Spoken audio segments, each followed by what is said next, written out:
रानो चिड़िया और उसका पति टुन्नू अपने बच्चों कुकू और गुड़िया के साथ घोंसले में बैठे टीवी देख रहे थे। बच्चे बहुत खुश थे। माँ, हमें टीवी पर जो सफेद महल दिखाया था वो देखना है। हाँ माँ, वो ताजमहल। सब कहते हैं वो प्यार से बना है। क्या हम वहाँ जा सकते हैं? अरे मेरे प्यारे बच्चों, मुझे पता है कि वो कितना खूबसूरत है और आपकी आंखों में उसे देखने की कितनी उत्सुकता है, लेकिन ताजमहल यहाँ से बहुत बहुत दूर है। हमें इतनी लंबी दूरी तय करनी होगी और हम छोटे पक्षी हैं। वहाँ तक बिना थके उड़कर पहुँचना सचमुच आसान नहीं है। हाँ, मुझे डर है कि ये यात्रा हमारे लिए बहुत कठिन होगी।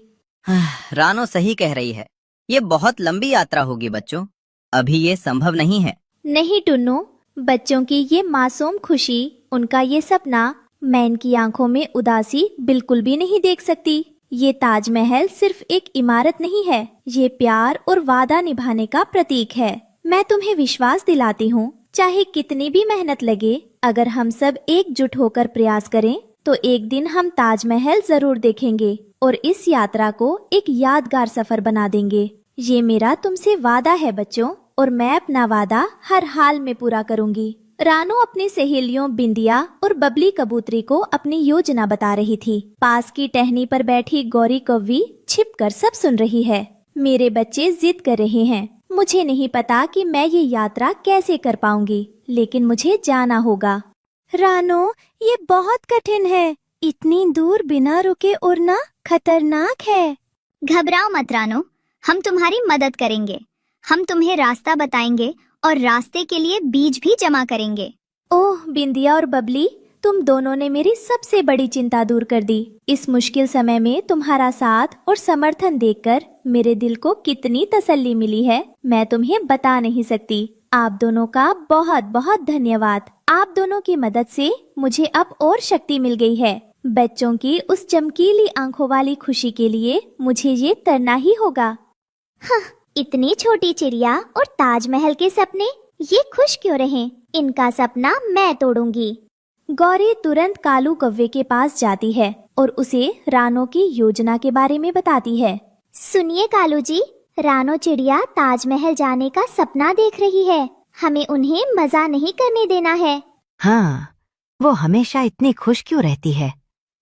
मैं उनका सारा सामान चुरा लूंगा और उनके बच्चों को भूखा कर दूंगा। नहीं, चोरी के साथ साथ उन्हें बीच रास्ते में फंसाना भी होगा। उन्हें ऐसा लगना चाहिए कि वे कभी अपने बच्चों का सपना पूरा नहीं कर पाएंगे। रानो, टुन्नू और बच्चे यात्रा पर निकलने के लिए तैयार है। बिंदिया और बबली उन्हें विदा करने आई हैं। अलविदा बिंदिया मौसी, हम जल्दी ही ताजमहल देखकर वापस आएंगे। वापस आना इतना आसान नहीं होगा नन्हे बच्चों। रानो, टुन्नू और बच्चे एक छोटी लकड़ी की नाव में बैठे हैं। उन्होंने अपने साथ खाने के बीज और फल रखे हैं। थोड़ी दूर पर कालू और गोरी भी एक दूसरी नाव में चुपके से उनके पीछे आ रहे थे। देखो भाई, पानी कितना सुंदर है। क्या हम सच में ताजमहल देखने जा रहे हैं? हाँ मेरे प्यारे बच्चे, बस थोड़ा धैर्य रखो। ये छोटे पक्षी नाव पर मजे क्यों कर रहे हैं? इन्हें तो उड़कर थक जाना चाहिए था। मैं इनका मजा खराब करूंगा। कालू जी, पानी गहरा है, रात हो चुकी है। दोनों नाव किनारे से थोड़ी दूर रुकती हैं। रानो और टुन्नू थककर सो रहे हैं। कालू चुपके से अपनी नाव से रानो की नाव पर उतरता है। वाह, ये रहा उनका अनाज का थैला। अब ये दाने दाने को तरसेंगे। कालू बहुत सफाई से रानो के खाने का सारा सामान चुरा लेता है और अपनी नाव में रख लेता है। फिर वह वापस अपनी जगह चला जाता है। अब उड़ो ताजमहल तक, देखते हैं खाली पेट कैसे जाओगे। सुबह होती है, सूरज निकलता है। बच्चे जागते ही भूख लगने की शिकायत करते हैं। माँ, मुझे बहुत भूख लगी है, कुछ खाने को दीजिए। अरे नहीं टुन्नू, उठिए, हमारा सारा अनाज कहाँ गया? थैला तो बिल्कुल खाली है। क्या? ये कैसे हो सकता है? किसने किया ये काम? अब इतनी लंबी यात्रा में क्या होगा? वहीं अचानक मौसम भयानक रूप ले लेता है। आसमान में काले बादल छा जाते हैं और तेज हवा चलने लगती है। नदी में बड़ी बड़ी लहरें उठने लगती हैं। कालू जी, ये कैसा तूफान है?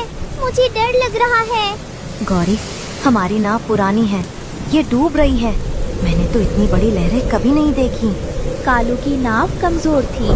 बहुत तेज लहर की एक ही मार से टूटने लगती है और उसमें पानी भरने लगता है। बचाओ रानो, टुन्नू, कोई हमें बचाओ, हम डूब रहे हैं। तूफान के कहर से कालू की नाव टूट गई और वे दोनों पानी के तेज बहाव में बहने लगे और बहते बहते किनारे आ गए। रानो ने उनको सूखा पत्ता उठाया। रानो बहन, मुझे माफ कर दो। मैंने ही तुम्हारा अनाज चुराया था, फिर भी तुमने मेरी जान बचाई। शांत हो जाइए कालू भाई, अनाज से ज्यादा कीमती किसी की जान है। मैंने आपको माफ किया। पुरानी बातें भूल जाओ, चलो अब हम सब मिलकर साथ में खाते हैं। वे सब सुरक्षित आगरा पहुंचते हैं और नाव किनारे लगाते हैं। सामने सफेद संगमरमर का ताजमहल चमक रहा है। बच्चे खुशी से उछल पड़ते हैं। वाह, ये कितना सुंदर है, बिल्कुल वैसा ही जैसा हमने सोचा था। हाँ बच्चों, ये प्यार का महल है। देखो, हमने अपना वादा पूरा किया। कालू अनाज का थैला रानो को देते हुए कहता है, रानो बहन, ये अनाज आपका है। आज की दावत मेरी तरफ से नहीं, आपकी तरफ से है। आइए, हम सब मिलकर इसे खाएं। हाँ, अब से हम सब सिर्फ पड़ोसी नहीं, अच्छे दोस्त हैं। ढलते सूरज की रोशनी में रानो, टुन्नू, कालू और गौरी सब मिलकर खाना खाते हैं और सामने ताजमहल अपनी सुंदरता बिखेर रहा होता है।